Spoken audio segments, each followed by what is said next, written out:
எனக்கு அருமையானவர்களே, ஆண்டவராய் இயேசு கிறிஸ்துவின் இனிய நாமத்தில் உங்கள் யாவருக்கும் என்னுடைய அன்பின் வாழ்த்துக்களை தெரிவிப்பதில் மகிழ்ச்சி அடைகிறேன். இந்த நாளிலும் தேவனுடைய கரம் உங்களோடு கூட இருந்து உங்களை செம்மையான பாதையில நடத்தி செல்ல வல்லவராயிருக்கிறார். வாழ்க்கையில பல நேரங்களில் நம்ம போராடுகிறது உண்டு தானே. அப்படி நீங்களும் போராடி கொண்டிருக்கலாம்.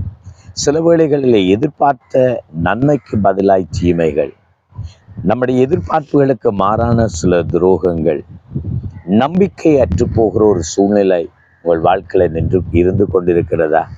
இந்த நாட்களிலும் தேவனுடைய வார்த்தையை நம்ம தியானிப்போம். சங்கீத புஸ்தகம் 85வது சங்கீதம் 12வது வசனத்துல தேவ வார்த்தை சொல்லுகிறது, கர்த்தர் நன்மையானதை தருவார், நம்முடைய தேசம் தன் பலனை கொடுக்கும் என்று ஆண்டவருடைய வார்த்தை சொல்லுகிறது. இந்த உலகத்திலே சத்துருவாகிய சாத்தான் தீமையை கொண்டு வருகிறான், அழிவுகளை கொண்டு வருகிறான், மரணங்களை கொண்டு வருகிறான், மனதில் பலவிதமான குழப்பங்களை கொண்டு வரான். சாத்தான் எப்பொழுதும் அழிக்கவும் கெடுக்கவுமே இருக்கிறான். ஆனால் நம்முடைய ஆண்டவராகிய இயேசு கிறிஸ்துவோ அங்கே நமக்கு ஜீவனை கொடுக்க, பரிபூர்ணப்படுத்தவே அவர் வருகிறார் என்று வேத வசனத்துல நம்ம வாசிக்கிறோம். சாத்தான் ஒரு பக்கத்துல நமக்கு தீமை செய்ய நினைத்து கொண்டே இருக்கலாம்.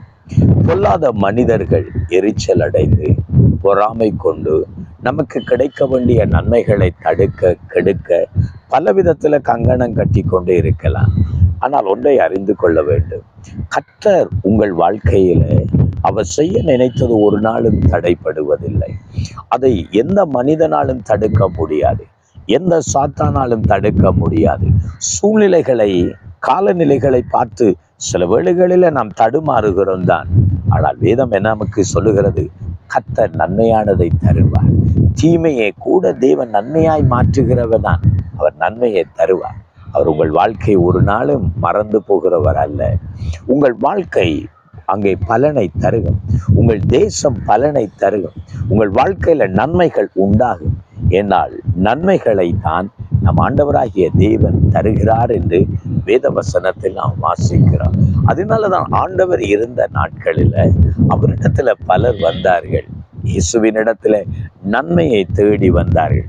ஒரு சகோதரி இருந்தால் 12 ஆண்டுகள் ஒரு பெரும் பாடு.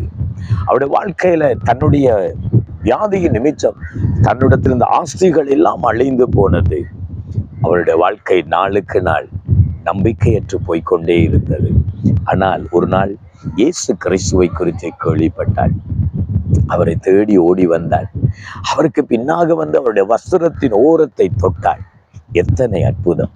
தேவனுடைய வல்லமை அவளை தொட்டது. அன்றைக்கே அவள் நன்மையை பெற்றாள், சுகத்தை பெற்றாள், சமாதானத்துடன் வீடு திரும்பினாள். இன்றைக்கு உங்கள் வாழ்க்கையில, குடும்பத்தில் நன்மை இல்லாமல் வாழ்கிறீர்களா?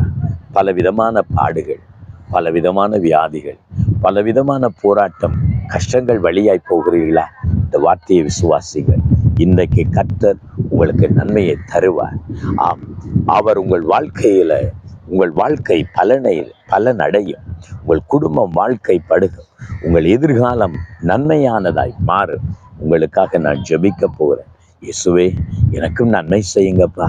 தீமையான உலகம், பொல்லாத மனுஷர்கள் மத்தியில போராடி கொண்டிருக்கிறேன், எனக்கு உதவி செய்யுங்கன்னு ஆண்டுகிட்ட கேட்குறீங்களா?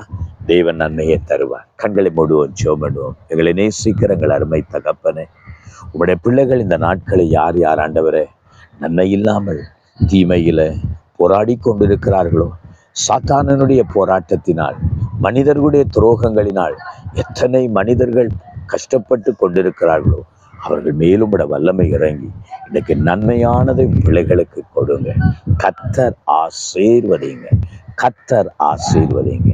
இயேசு கிறிஸ்துவின் நாமத்தினால் பிள்ளைகளை ஆசீர்வதித்து இரட்டிப்பான நன்மைகளை கொடுக்க வேண்டும் என்று இயேசுவின் நாமத்தில் ஜெபிக்கிறேன், ஜீவனுள்ள நல்ல பிதாவே. ஆமென், ஆமென், ஆமென். கருமையானவர்களே, கர்த்தர் இன்றைக்கே நன்மையை தருவார். உங்கள் தேசம், உங்கள் குடும்பம் வாழ்க்கைப்படும். நீங்கள் நல்ல பலனை காண்பீர்கள். God bless you.